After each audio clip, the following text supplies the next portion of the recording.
Hello everyone, welcome to my channel H D Orion. हम पढ़ रहे हैं accountancy for class 12 T S Grewal की टेक्स्ट बुक से 2024 edition volume 1 accounting for partnership firms, chapter 1 accounting for partnership firms fundamentals. और इस video में हम पढ़ेंगे minimum earnings guaranteed by a partner.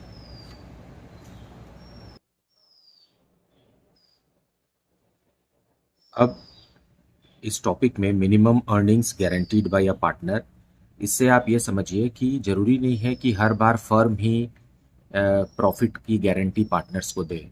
कई बार ऐसा भी हो सकता है कि कोई भी पार्टनर जो है वो फर्म को ये गारंटी दे दे कि मैं इतना कमा कर दूंगा, या मेरे फर्म में आने से फर्म की कमाई इतने हज़ार रुपए या इतने लाख रुपए की होगी।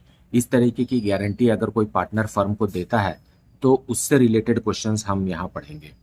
जैसे कि question number 96, 3 chartered accountants Abhijit, Baljit and Charanjit form a partnership, profits being shared in the ratio of 3:2:1 subject to the following.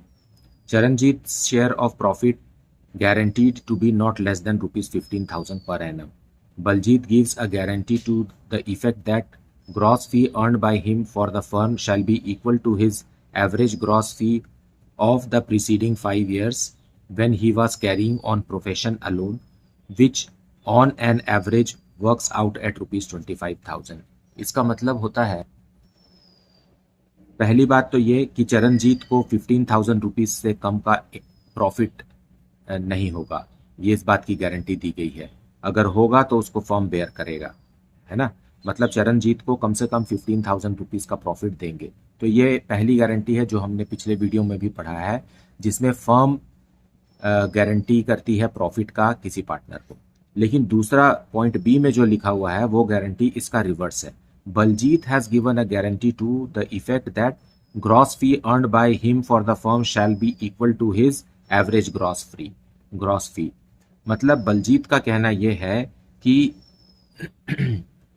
वो फर्म के लिए इनकम जनरेट करेगा, और इतना इनकम जनरेट करेगा कि जब वो फर्म ज्वाइन नहीं किया था और उन 5 सालों का एवरेज प्रॉफिट के जितना वो प्रॉफिट फर्म के लिए जनरेट करेगा। अगर नहीं करेगा तो वो उसको मेकअप करेगा, मतलब उस डेफिसिट अमाउंट को वो ला कर देगा फर्म को। The profit for the first year of the partnership is rupees 75,000. The gross fee earned by Baljit for the firm is rupees 16,000. You are required to show profit and loss appropriation account after giving effect to the above. अब बलजीत ने वचन दिया था, guarantee दिया था firm को कि वो 25,000 रुपीज़ का इनकम फर्म के लिए जनरेट करेगा, जबकि उसने कितना किया, 16,000 रुपीज़ का ही इनकम जनरेट किया। तो डिफरेंस जो अमाउंट है वो फर्म रिसीव करेगी बलजीत से।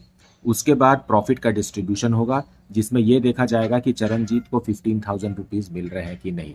अगर नहीं तो उसको भी फर्म पहले देगी और बचे हुए प्रॉफिट को बाकी के 2 पार्टनर्स अभिजीत और बलजीत प्रॉफिट शेयरिंग रेशियो में डिस्ट्रीब्यूट करेंगे।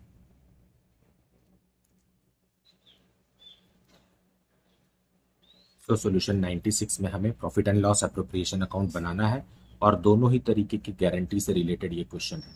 सो बाय नेट प्रॉफिट, साल भर का नेट प्रॉफिट दिया है रुपीज 75,000, लेकिन बलजीत ने जो गारंटी दी थी फर्म को कि वो 25,000 रुपीज़ कमाएगा, वो पूरा नहीं हुआ है। फाइन। सो बलजीत से जो रकम है वो हम लेंगे। बलजीत ने प्रॉमिस किया था कि 25,000 रुपीज़ वो फर्म के लिए कमाएगा, लेकिन उसने सिर्फ 16,000 रुपीज़ ही कंट्रीब्यूट किया। तो इन दोनों का जो डिफरेंस है, फाइन, कितने का डिफरेंस हो गया, 9,000 का। सो 9,000 रुपीज़ बलजीत से ले लेंगे हम। अब नेट प्रॉफिट, असली नेट प्रॉफिट आ गया रुपीज़ 84,000 का। इसी 84,000 को हम अप्रोप्रिएट करेंगे पार्टनर्स के बीच में। सो इनका प्रॉफिट शेयरिंग रेशियो है 3:2:1। सो 2 प्रॉफिट, 3 पार्टनर हैं, इसको हम 3:2:1 में डिस्ट्रीब्यूट करेंगे। सो पहले हम चरणजीत के गारंटीड अमाउंट को चेक कर लेते हैं। चरणजीत को कितना मिलना चाहिए, चरणजीत को मिलना चाहिए इसी 84,000 का, ये लास्ट वाला चरणजीत है 1/6। सो चरणजीत को मिल रहा है ₹14,000, जबकि गारंटीड अमाउंट है 15,000 का। सो डेफिशिएंसी कितना हो गया? डेफिशिएंसी हो गया ₹1,000 का। तब जा करके चरणजीत को उसका गारंटीड अमाउंट मिलेगा 15,000। तो ऐसा कीजिए, पहले ही आप चरणजीत को ₹15,000 दे दीजिए। तो दे देते हैं हम, क्या नाम है, अभिजीत, बलजीत, अभिजीत, बलजीत और चरणजीत।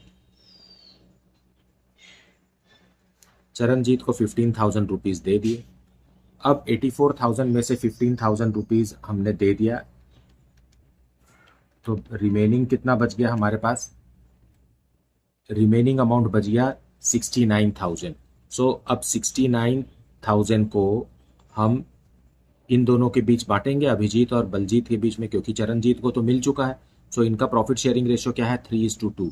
सो इंटू 3/5 अमाउंट आएगा ₹41,400। उसी तरीके से इसी 69,000 का 2/5, अब 2/6 नहीं लेंगे हम, क्योंकि अभिजीत और बलजीत के बीच में ही बट रहा है, तो यही हमारा प्रॉफिट शेयरिंग रेशियो है, इसलिए 2/5 ही लेना है। और यहाँ आएगा ₹27,600। इस तरीके से टोटल प्रॉफिट 84,000 इन तीनों पार्टनर को दिया जाएगा, और ये हुआ 84,000 का हिसाब। नाउ अब जब बुक में आप देखते हैं तो बुक में आंसर बलजीत का दिया हुआ है, 7 है। बलजीत का अमाउंट दिया हुआ है ₹18,600। तो वो क्यों दिया हुआ है? ये दोनों अमाउंट तो सही लिखा है, लेकिन यहाँ 18,600 क्योंकि बलजीत ने ₹9,000 वापस फर्म को दे दिया है, इसलिए उसका जो बचा हुआ प्रॉफिट है, इन दोनों को आप सब्ट्रैक्ट करेंगे तो आएगा ₹18,600, जो कि सही है।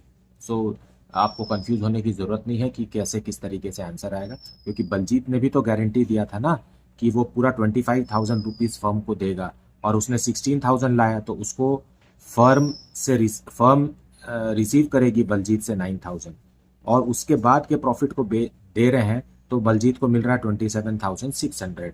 तो एक्चुअल में उसे मिला कितना? 9,000 रुपये देने के बाद उसे मिला है 18,600। Now question number 97. Zen, Sam and Tim are partners in a firm. For the year ended 31st March 2024, the profit of the firm ₹1,20,000 was distributed equally among them without giving effect to the following terms of the partnership deed. अब यहाँ ये हुआ है कि जो साल का profit है 1,20,000 उसे इक्वली बांट दिया गया पार्टनर्स के बीच में, और पार्टनरशिप डीड में लिखी हुई बातों को ध्यान नहीं दिया गया। वो क्या बातें हैं? Sam's guarantee to the firm that the firm would earn a profit of at least ₹1,35,000. Any shortfall in this profit would be met by him. तो सैम ने गारंटी दिया है कि उसके फर्म में होने के कारण फर्म ₹1,35,000 का इनकम प्रॉफिट जनरेट करेगा, और अगर नहीं करेगा तो सैम अपने पॉकेट से देगा। दूसरी बात यह है कि प्रॉफिट शेयरिंग रेशियो उनका 2:2:1 है, जबकि हमने गलती से उन्हें इक्वली दे दिया है। You are required to pass necessary journal entries to rectify the error in accounting.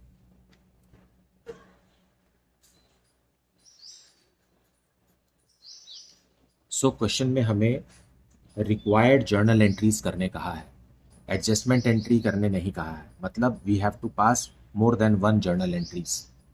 Fine. So rectifying journal entry नहीं, हमें रिवर्स एंट्री करना है। कौन से तारीख को करना है? 31 मार्च या 1 अप्रैल को ले लीजिए। 1 अप्रैल 2024 को जो प्रॉफिट दिया गया है उसे रिवर्स करिए। प्रॉफिट देने के लिए हमें profit and loss appropriation account debit करना है। अभी profit and loss appropriation account हमें क्रेडिट करके उनसे 1,20,000 जो इक्वली बांट दिया गया था उसे वापस ले लीजिए। सो जेन्स कैपिटल अकाउंट, तीनों पार्टनर का कैपिटल अकाउंट डेबिट करेंगे। Jane and then Sam,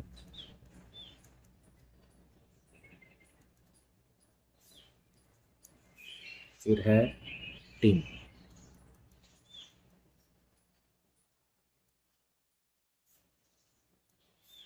to profit and loss appropriation account. So हमने किया क्या था 1,20,000 को इक्वली बांट दिया था, सो 40,000 रुपीज ईच।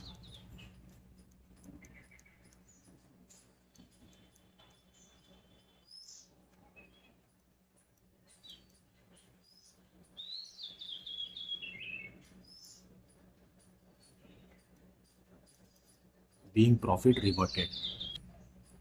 अब इसी तारीख को सैम से जो 15,000 रुपये उसने कम दिया है, कम कमाया है, गारंटी दी थी, वो रिसीव कर लीजिए। तो उसके लिए सैम्स कैपिटल अकाउंट को डेबिट करेंगे 15,000 का to profit and loss appropriation account, क्योंकि उसने कहा था कि 1,35,000 रुपीज़ की कमाई होगी, जबकि हुई कितनी, 1,20,000 की, तो उससे 15,000 rupees firm वसूलेगी।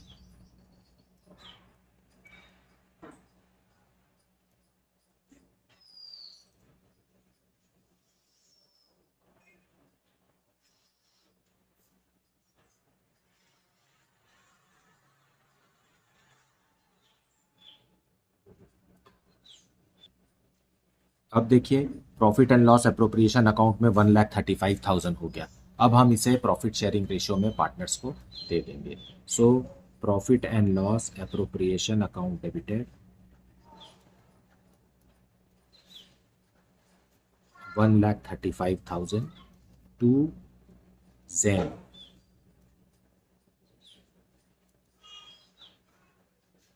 Sam and to Tim.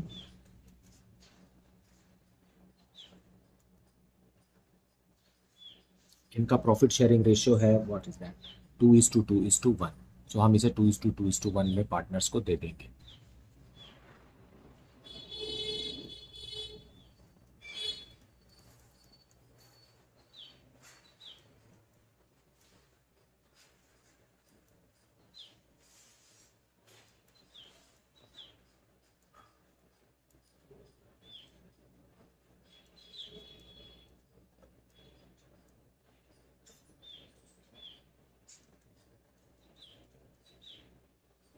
So this is how the question was expected to be solved.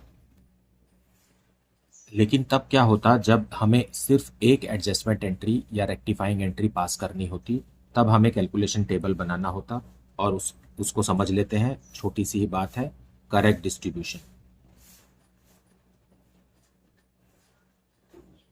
Correct distribution में हमने क्या किया है, प्रॉफिट 1,20,000 को हमने बांटना है ना।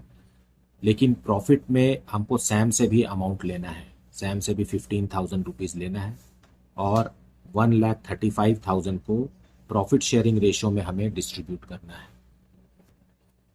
और प्रॉफिट शेयरिंग रेशियो है 2:2:1। सो 1,35,000 को डिस्ट्रीब्यूट करेंगे, आएगा 27,000, 54,000, 54,000। इस तरीके से 1,35,000 रुपीज़ डिस्ट्रीब्यूट हो गया। लेकिन सैम से वसूलना भी तो है, फाइन, सैम्स गारंटी। सो सैम से 15,000 रुपीज़ कम कर देंगे, तो टोटल में भी कम करेंगे।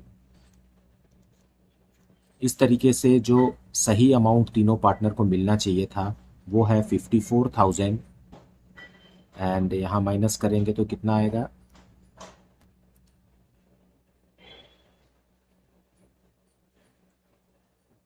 सो इस तरीके से 1,20,000 रुपीज़ मिलना चाहिए था, जबकि हमने इसे रॉन्गली क्या कर दिया है, रॉन्ग डिस्ट्रीब्यूशन।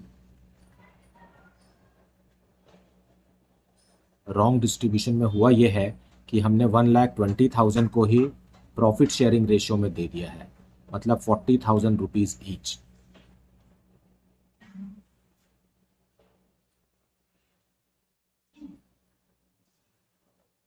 इस तरीके से हम डिफरेंस अमाउंट निकाल लेंगे A - B। सो जेन को ज़्यादा मिलना था, कम मिला। कितना और देना चाहिए? 14,000 रुपीज़ और देना है। उसी तरीके से सैम को कम मिला है, कम मिला है, कम मिलना था लेकिन ज़्यादा दे दिए हैं, तो 1,000 रुपीज़ उससे वापस ले लीजिए। और यहाँ भी 13,000 रुपीज़ वापस ले लीजिए। तो जिनसे वापस लेना है उनके कैपिटल अकाउंट को हम डेबिट करेंगे, और इनको जिनको देना है उनके कैपिटल अकाउंट को हम क्रेडिट करेंगे। सो इसकी जर्नल एंट्री क्या रहेगी? Sam's capital account debited.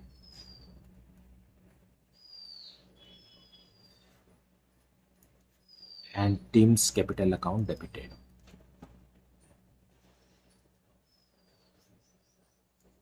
To जेन।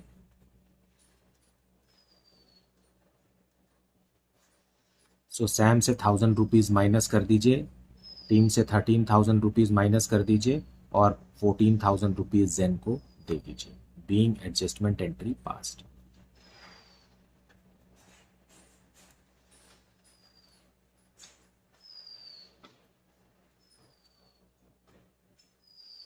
और ये सब कब होगा? 1 अप्रैल 2024 को होगा। So this way the question is to be understood. मुझे उम्मीद है कि आपने कॉन्सेप्ट को भली भांति समझा है, बहुत ही अच्छे तरीके से समझ लिया है, वीडियो को पूरा देखा है, एक्सप्लेनेशन को भी अच्छे से सुना है। आई विल सजेस्ट यू कि आप वीडियो को स्किप करके मत देखिए, उसे पूरा देखिए। बहुत सारे इन्फॉर्मेशन होते हैं जो आपके साथ शेयर किए जाते हैं, जो आपके लिए ज़रूरी भी है, क्योंकि पार्टनरशिप अकाउंट्स में बहुत सारी डिटेल्स हैं जिन्हें हमें याद रखना है। और आप उनको भूलने से क्या है कि क्वेश्चन सही नहीं बनेगा। बहुत सारे इन्फॉर्मेशन आगे भी आएंगे जो हम डिस्कस करते रहेंगे, और अब तक जो कुछ भी हमने पढ़ा है वो आने वाले चैप्टर्स में रिपीट भी होते रहेंगे। Fine. Share this video, share this channel with your friends so that they can also study from this channel. और आपको कहीं भटकने की ज़रूरत नहीं है, you can study from the comfort of your home. Thank you so much for liking, subscribing and sharing this channel. Thank you so much for watching this video. And please don't forget to mention in the comment the city you are watching this video from. Thank you so much.